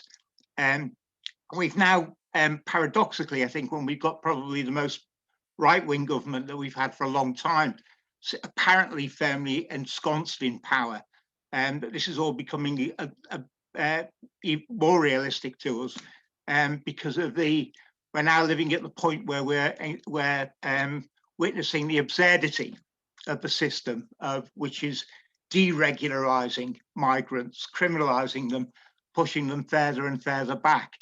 And of course, in the UK, we've had the experience of what we've come to refer to, not we've come to refer to, is actually the official name of government policy, the hostile environment, a deliberate set of policies which were being created by government in order to place pressure on migrants, for them to feel continually that they are living on the margins of UK society, and any transgression as far as complex sets of immigration rules are concerned will lead them to them being excluded altogether. And this really exposed itself in its most ridiculous form in the experience of Caribbean migrants in the UK, who typically had come into the country back in the 1960s and 1970s, but under the terms of a hostile environment, were now having their right to remain in the country being challenged, and being deprived of, in the first instance, ancillary rights like the right to welfare benefits, the right to work, the right to rent in the private rented sector. You're dealing with a group of people who are now into their 60s or 70s, been paying tax in the country all of this time, and they were suddenly being exposed to this sort of treatment. And this had the effect of rallying the country, or at least large sections of the population, to the absurdities of the immigration control, the direction it was taking. And this has also coincided with the Black Lives Matter protests, which have been underway, and a big public debate about decolonizing the academy, and also, which is now spilled over into decolonizing immigration policy as well. So that's summarizing where we are in the UK at the moment. And after having stood back for quite a long while, I think, from engagement with all of my comrades in the international networks, I do think that in the very near future, we're going to have an opportunity to go out with a great deal more confidence and to start talking again about these issues. And I think to re-engage with all of the campaigns, which it's now well time that we should be getting underway once again. So thank you very much. Great, Don, and thanks for that, for putting out that prospect that you'll be coming back and joining us, because this is a time that we would need to do some collective thinking and mobilizing to see how. And I like what you and others have been saying so far in this call today, that there is a history that has been undermined, and on that history, new structures and new policies have been put, which has constructed a narrative that we need to fight against. And so that's a good thing that you and others have talked about colonization, racism, and white supremacy, and how we need to connect the dots on these issues when you talk about migration and irregular migration. So thank you for that. I see. Let me just for the sake of, and I'll ask my colleagues to help me, since is there any French speaker in the platform that wants to take the floor? Any French speaker that wants to take the floor? Any Spanish speaker that wants to take the floor? And any Arabic speaker that wants to take the floor? Any French speaker?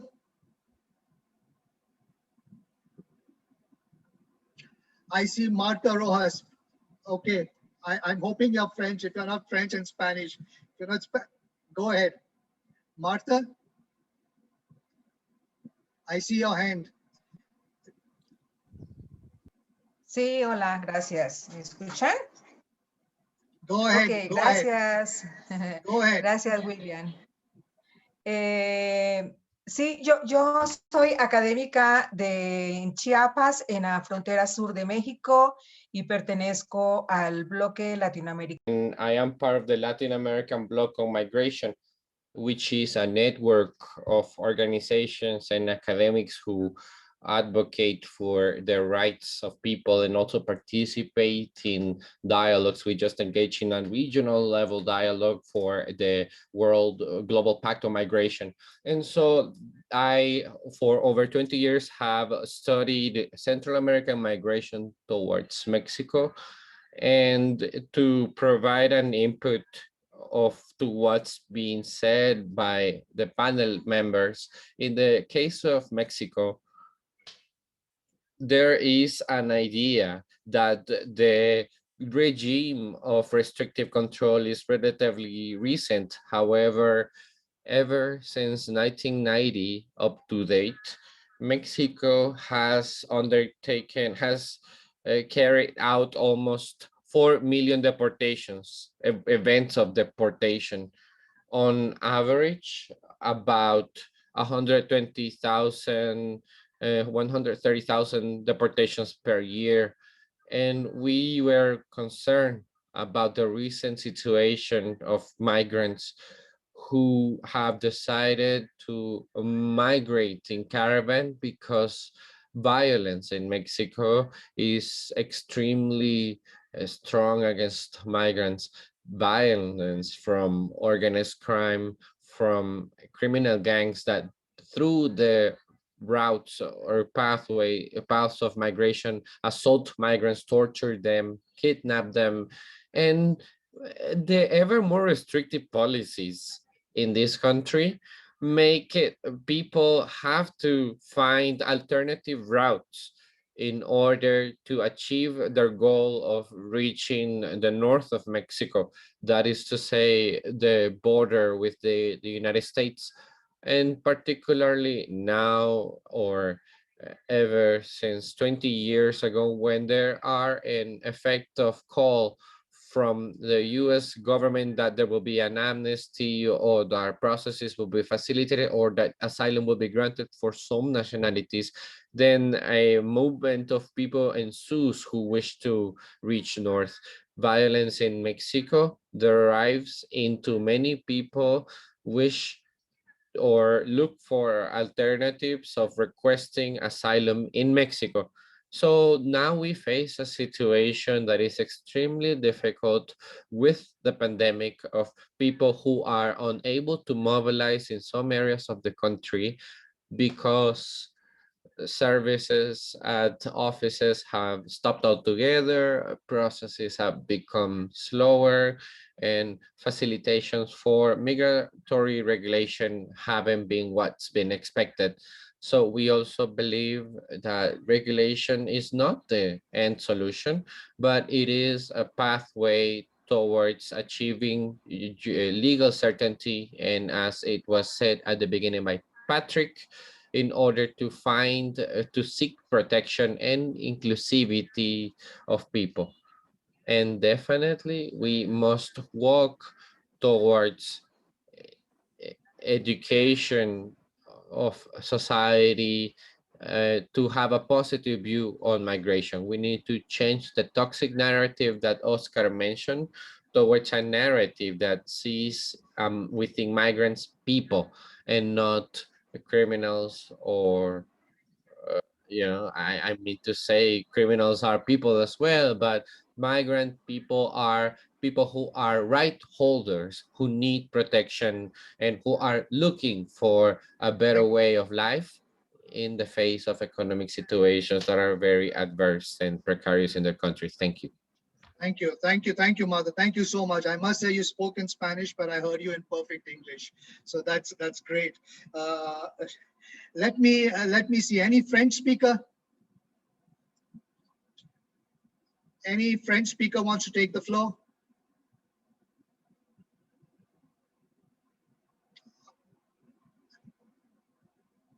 All right.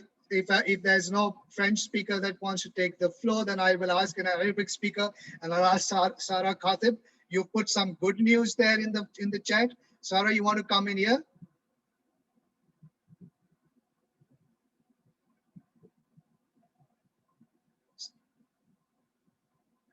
Sarah Khatib, go ahead.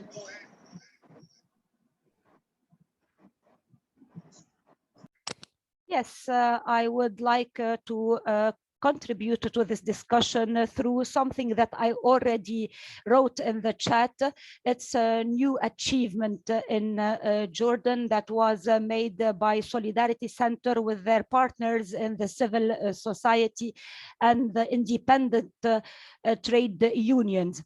this achievement is a campaign for the agricultural workers in Jordan, and to have the agricultural workers in the informal sector be covered by the social security, and this will ensure the workers in this sector with equal protection to Jordanian national workers. It's a campaign that took 2 years. We had also an outreach campaign with the media, with the media, and luckily this campaign culminated in ensuring to these agricultural workers or workers in the informal agricultural sector with equal protection and equal services, especially access to social security, and also these workers will be covered by the labor code, and this is a historic achievement. Now what remains to be seen is whether all this will be duly implemented on the ground, but I wanted to share this positive experience from Jordan. I love that. What remains to be seen whether it will be implemented on the ground. So let's continue to monitor that, and let's continue to celebrate these small successes, little successes that we have, and count them. Let me now, before I go to the panel, do a very quick 1-minute round kind of thing with 3 people that I would like to see them weigh in on this conversation. One is Ellen Sana. Ellen Sana, if you are there. The second is, I see Kathy there, Kathy Taktakin. And I see my good friend from the ILO, Richard Cholwinsky, who is also a colleague of Patrick Taran. So I'll do it in that order, a quick 1-minute round with each one of you. Ellen Sana. Hi, William. I'm sorry. I almost forgot the webinar. So I came in only like a few minutes ago. I'm really sorry. I'll just be listening. Thank you.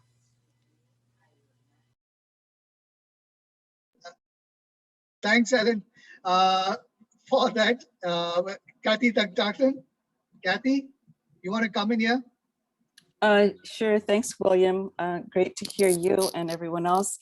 In the chat, I just commented that our fight for regular pathways, which should include regularization and regular migration, asylum, refugees, really has to be worked done hand in hand with fighting enforcement regimes, and what Oscar reinforced, the ideological backdrop to that of racism and white supremacy. And if we don't do that, we undermine our efforts to really push politicians, especially at national levels, to support either administrative or legislative options for regular migration. So they really go hand in hand. And what I said was they're 2 sides of the same coin. So I would just encourage us to keep that in mind. So there's a regional context, but it's really at national levels that we really have to do both. It's work that has to go together. And that's a good reminder for all of us in this platform, because we did say this whole thing is a momentum kind of that we are trying to build, but that momentum starts on the ground at the national level. So let's listen to some of this, take it to the national level, see how it resounds there, resonates there, how that struggles there, and then we come back 8 weeks to say what this means. So thanks for that reminder, Kathy. Richard Cholwinsky, you've been hearing a lot, and yours was the first article that introduced me to this issue when I read your article on undocumented migrants and Migrant Workers Convention. Richard, you want to come in now? Thank you, William. Can you hear me? Yes, loud and clear. Thank you. Well, like Ellen, I wasn't able to catch everything, but and I had to sort of leave at some point and return to the conversation. But just some reflections. I agree with many of the speakers at the beginning, and the way they we're discussing both regular and irregular migration, and that when we look at migration globally, it's overwhelmingly regular, and yet the focus and the narrative and the toxicity is around the whole issue of irregular migration, and of course there are some very unfortunate and tragic cases around irregular migration that attract a lot of attention, and we should not forget about the lives that are lost of such migrants, of such human beings. But this should not dominate the discourse. So that I think is extremely important. And the other point that I wanted to pick up on, which I've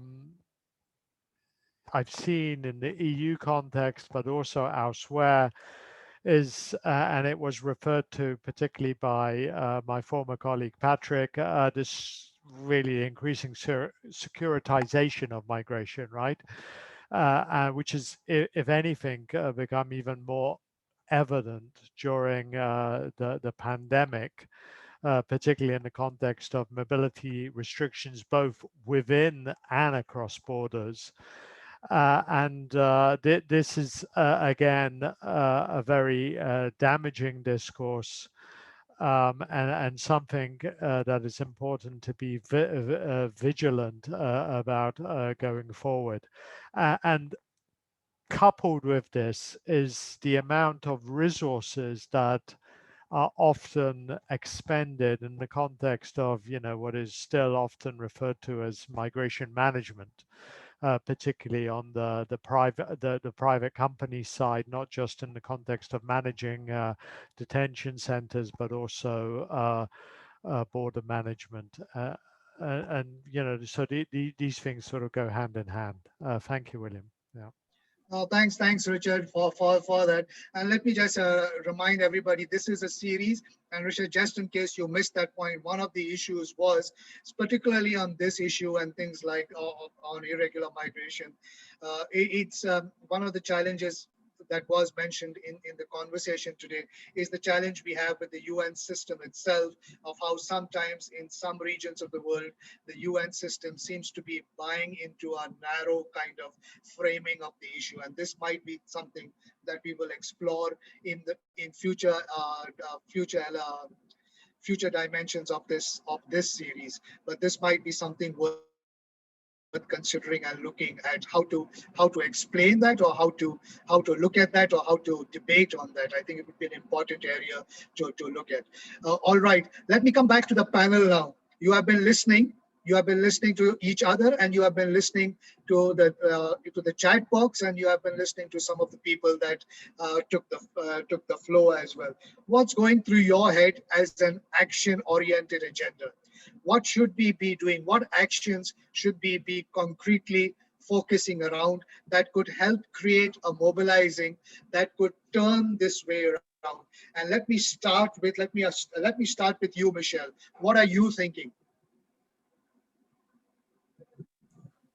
Thanks, William. Thanks to all for the great comments, the great insights. I think the last webinar that we did in the series, if I remember correctly, was the race and migration one. I think that was 2 weeks ago. I actually found that webinar quite profound because I think Oscar referred to 4 decades of demonization, basically, of irregular migrants in the US context. And actually, after listening to 2 hours of colleagues from around the world, I think we can easily talk of 400 years plus of demonizing of peoples, whether because they were indigenous in certain regions and then colonizers came in, whether they were brought from regions to others as slaves, whether because of economic reasons or ethnic reasons or whatever else within the same country, they're seen as different. And I actually think that to understand irregular migration, we have to deconstruct the whole racism and migration interplay. And I think that's also what Kathy Taktakwin and Oscar and others have also referred to. And Dawn also with the example from the UK, the Windrush example, for example. So I think that we have to and continue to do this, to deconstruct where we are today based upon where we're coming from.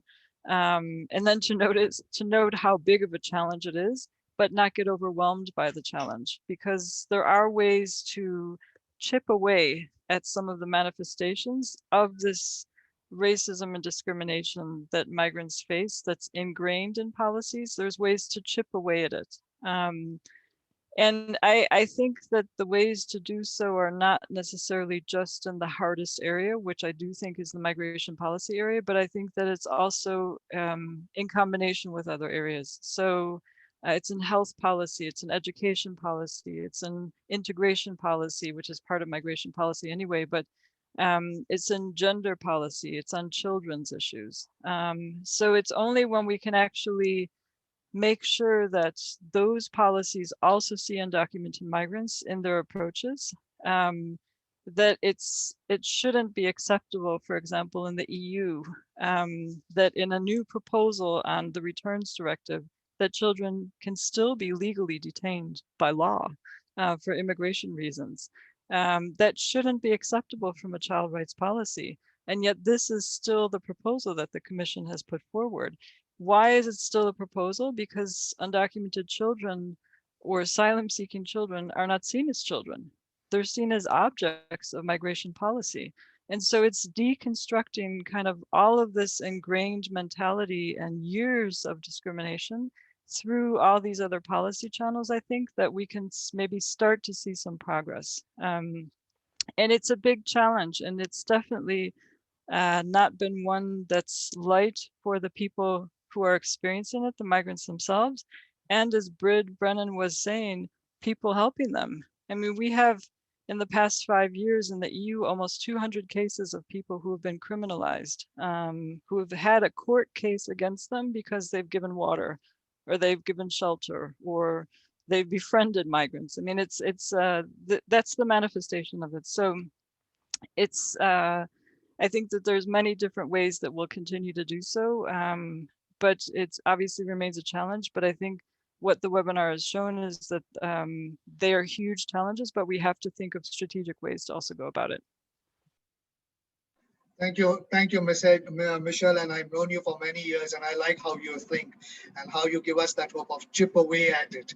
And that's the framework that we will have to take as we look at the intersections between issues and the interconnectivity between issues, and that is something that I know that we've been doing and looking at for some years now. So it would be good to see how we develop a plan that actually chips away at it in future iterations of this webinar series to see how this could be taken up. But definitely, I think we are onto something here today, because this is the first time I have heard so strongly a panelist talk about racism, colonialism, white supremacy in this context, in the context of migration and irregular migration and regular pathways. So thank you for that. Let me now come to Rima Kalush. Rima, what have you been hearing? I've also really been reflecting on the racism issue as well. You know, in the Gulf, we often speak of a hierarchy of racism where you have sort of the white at the top, and then sort of the Asian migrants, Asian expats in between. That terminology itself is quite telling, and then sort of the African migrants at the bottom. And you see that in how they're paid, as well as how they're treated, and how authorities treat them as well. So, like, I'm thinking about you know, the detention of over 20,000 Ethiopian workers in Saudi right now, and how much attention that would have received had they not been, you know, Black migrant workers. At the same time, I think this is kind of where we actually have in the Gulf the most room to work. So, you know, in the Gulf, where there's in general not a lot of room for civil society to work on legal change, attitudinal change and behavioral change and sort of societal change is where advocates and organizations can and have been working. So we've seen this with sort of even the BLM narrative making its way into the Gulf. There have been a number of discussions amongst Khalijis, as well as amongst citizens who are based in the region, about sort of overturning these attitudes towards migrants generally, and as well as towards you know, specific migrants coming from specific places. And so I do think there is some hope there. And that kind of links to the next bit that I want to say, which is that, while this is a sphere that I think we can work in quite easily and people have been doing it, the sphere that's much more difficult to work in is advocacy for legal change from within the national context. And this is why sort of the international spaces are so important and why these reviews are so important, because one of the few leverages that we do have is that states are really concerned about their international image. And so it's important that, we are using these spaces to sort of call them out and not to do, unfortunately, what I think we saw at a lot of the regional review processes, which is, we saw not only states coming out and doing their PR, which is expected, but also international organizations celebrating reforms that haven't happened. And so I think, it's really crucial that, while it's great that, yeah, we now have international organizations who are working in most of the Gulf countries on migration, their role should really be to ensure that they are amplifying the voices of people who are on the ground doing work, but who aren't able to participate in these spaces due to, fear of retaliation. So. Thanks, Rima. And I must say, I'm finding it, I find it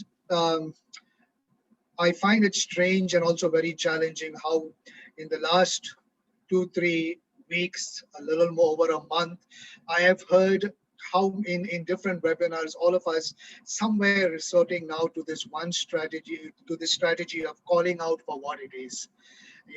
I think somewhere in even as civil society, we have become, for fear of being thrown out of the room, or fear of not being invited to the dialogue, or for fear of losing out, or for fear of, for whatever fear of not being part of something, we kind of allow certain constraints. And this is what some of the panelists have been saying as well. But I think it's time we really looked once again at an old time-tested strategy of calling out for what it is.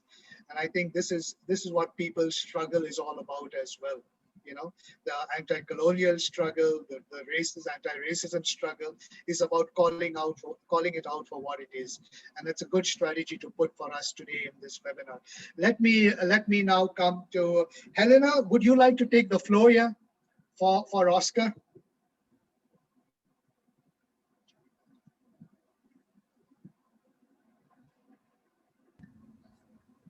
Helena? Yes, I can take the floor briefly.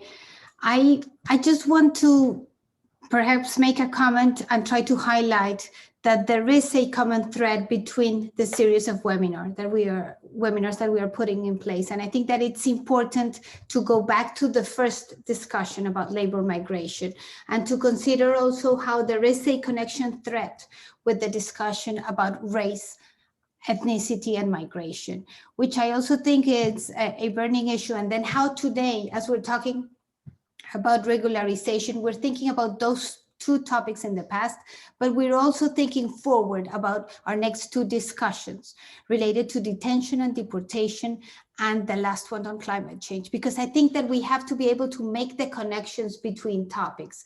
And I'm really pleased that the discussion about race, ethnicity, and migration has been taken over today, because I think that it's part of this deconstruction efforts. I also want to highlight that the challenge is how we build proposals and how we build momentum around those proposals. And I think that that's the challenge. And I'm hoping that in the coming weeks, that's where our discussion takes us forward. Thank you. Thanks, Helena, for pointing that out. I would, as a co-organizer of this, would have loved to have said this was all planned and the connections and things like that. But I'm glad you pointed out of how the panelists and the platform are making those connections. This is not making those connections both to past webinars and to upcoming webinars. And I think this is the important thing when we start looking at some of these objectives and how even SDGs are treated for that matter, how governments look at goals and objectives and particular, and then don't look at the interconnectivity. And I think a webinar like this and a series like this shows that also that there is an interconnectivity among these issues, and we've got to get down to the bottom of a rights-based approach. We will have to see these things in that light. But let me come to you now, Patrick. You started this off by talking about how something else existed. Regimes existed before that were much more hopeful, and now these kind of constraints and a bureaucracy and a reframing of some of this has been happening, and Oscar and others have talked about it happening for years like this. So it almost seems normal discourse today. And you said we need to challenge this, because right to mobility is much bigger than this. Freedom is much bigger than this. What are you thinking and as seeing as an action point that could be a mobilizing point for us to move forward on these issues? Patrick, the platform is yours. Well, thank you, William. I appreciate and have been pulling together in my mind the commentary and the discussion from panelists and of course from some of the people on the platform who've intervened. And I think there are three things I pull out of this, and one of them particularly strikes me. And that's the convergence of the discussion on irregular migration, return, racial supremacy, and demonizing people. And I come to the sense, and I wanted almost to jump in after Michelle a moment ago to say, we got a lot of this deconstructing to do, and we got to do it damn fast. Because listening to and understanding the discourse on return is understanding a discourse that is profoundly, and I would say extremely color-coded. You don't talk about return of Canadians from the US or now irregular UK people who lost their free movement status with Brexit and so on. But you certainly talk about returning anybody who's brown or black or another color. And in other racially or ethnic-based societies and Asian societies, you certainly talk about returning people because they're different, they're seen at a different level. And I think Rima just mentioned that even in the stratification among Arab peoples in the Gulf states, and of course with Asians and blacks and so on. But the point for me is the notion of return, its practice is extremely racialized. And I'm not sure I want to say racist, that's for you all to draw the conclusions. But the fact is, and my concern is, return is a fundamental platform of the GCM.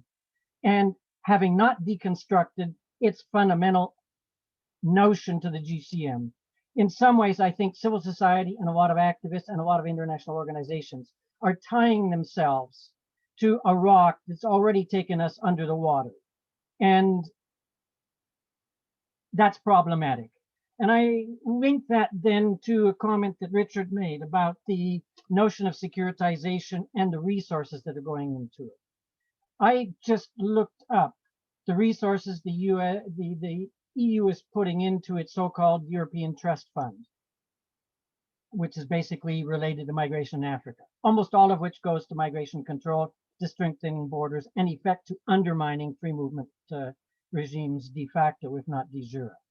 What's the figure? Oh, 50 million, 500 million? No, the current pledge in the screen in front of me says Europeans have now pledged 5 billion euros to huge amounts of funding that go to securitizing migration and in effect go to the forces within a lot of governments that are restrictionist and that within that context also raise these questions of return, of controlling movement, of in fact in some ways demonizing or closing borders. And I think Richard Obedi made a comment to that effect earlier in the chat and directly in his comment. But in return, coming back to your question, I have one piece that I think needs to be central to an alternative discourse. Actually, two pieces. One is basically there's a convention out there that needs to be ratified and implemented by every country. And it will basically, in so doing, domesticate to the extent possible that every migrant in this world, every refugee, has the full panoply of basic human rights. The second piece I want to put, which I think is the way forward in terms of actually dealing also with the social, economic, political context, is to move forward in supporting the implementation and the expansion of at least regional free movement. All of those regimes, or almost all of them, are based on rights that are not even in international instruments. The people have a right to move in their regional context to cross border. They have a right to residence in another country, and they have a right to do business or take up employment. And perhaps the good news, if you will, on that account is that now more than a quarter of all of the countries of the world are concerned by the adoption by the African Union heads of state and the African Union itself of a protocol on free movement for the entire continent, 55 member states. There are already 34 states that have signed and a few have ratified. But the point being that that's moving forward, but it's also being opposed internally and externally. And its counterparts within sub-regional economic communities are also being challenged. And all of those, to me, add up to one of the pieces that you asked for that needs to be part of a platform of response. And I would add, support the legal regime that every country must adopt, as every country is in one way or another bound as a matter of customary international law by the Universal Declaration of Human Rights. And I just looked recently, I think all African countries, for example, have ratified at least three of the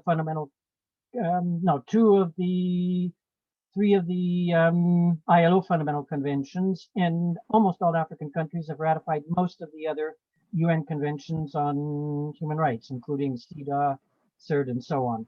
I leave it at that. I'd like to say a lot more. I'd like to come back to Richard at some point to talk about what he alluded to, which is the importance of free movement in terms of, for example, all those commercial workers that cross borders and are now stopped at certain borders.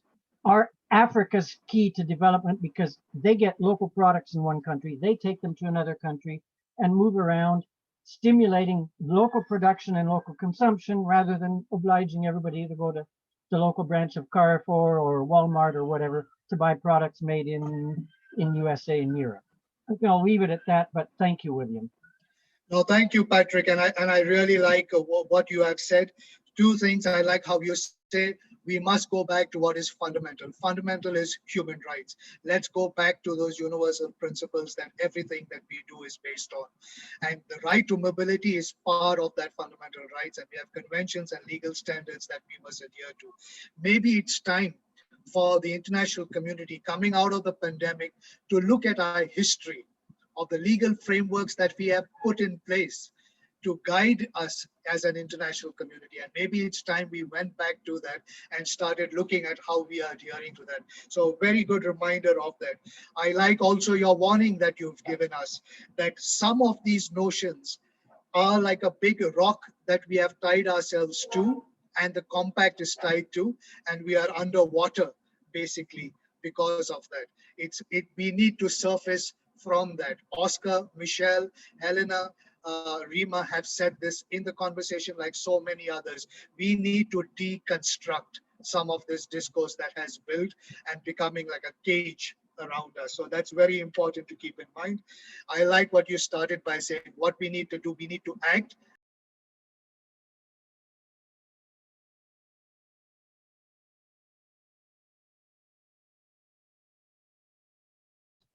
And I like what Grace Princessa has said, who is a former ambassador to the UK, and that providentially a lot of these things have come together. These themes are connected. So let's take the cue then from those words that we have heard, Patrick, fundamental human rights. Let's get back to that framework and let's act damn fast. Keep in mind, there is another conversation next week focusing on detention and going beyond detention and beyond the discourse on alternatives. For everybody who was on this call, who stuck it out right up to the end, thank you so much. To the panelists, thank you for setting up this discussion, which will be food for us for thought as we take back down to the national and regional level and digest it and come back again 8 weeks from now at the international level again. But we will be keeping on, we'll keep on doing this, coming together, taking it back, coming together, taking it back. But this is the movement that we will build. And hopefully when we come to intergovernmental spaces, we will say the ground whispers and shouts differently from the corridors that policymakers move in. So let's bridge this disconnect, or let's get into this momentum of unmasking or deconstructing some of the current discourse that is built. And thank you all the panelists for making it happen today for us. Thank you so much. Keep safe, keep well, wherever you are. It's been a good conversation. Thank you, William. Thanks, everyone.